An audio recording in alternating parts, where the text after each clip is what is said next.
কান্না করা যাবে না, কারণ কান্না ছেলেদেরকে মানায় না। ঠিক বুঝ হওয়ার পর থেকেই ছেলেদেরকে একটা কথা ভালোভাবেই বুঝিয়ে দেওয়া হয়। এই কথাটা শিখিয়ে দেওয়া সমাজ এবং সমাজের মানুষগুলো ভুলেই যায় যে ছেলেটারও একটা মন আছে, তাদেরও মন খারাপ হয়। যে সমাজ ছেলেদের ভিতর কান্না লুকিয়ে ভিতরে পাথর জমায়, সেই সমাজ ছেলেটার ভিতরে দুর্বলতা খুঁজে বেড়ায়।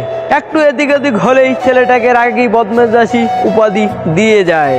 সত্যি কি ছেলেরা পাষাণ, নাকি ছেলেদেরকে পাষাণ বানানো হয়? সত্যি বলতে ছেলেরা পাষাণ নয়, কষ্ট তাদেরও হয়। হয়তো সমাজের ভয়ে কান্নাটা ভিতরে লুকিয়ে রয়, কিন্তু বুকের ভিতর অসংখ্য রক্তক্ষরণ হয়। আসলে ছেলে হওয়া অতটা সহজ নয়। হাজারো কষ্ট বুকের ভিতর চাপা দিয়ে হাসি মুখে সবার সাথে চলতে হয়। মাঝে মাঝে মনে হয় ছেলে হয়ে জন্ম নেওয়াটাই সব থেকে বড় পাপ। কারণ এ সমাজ কেন ইনকাম না করতে পারলে নিজের পরিবার ও এই ছেলেটাকে বোঝা মনে করে।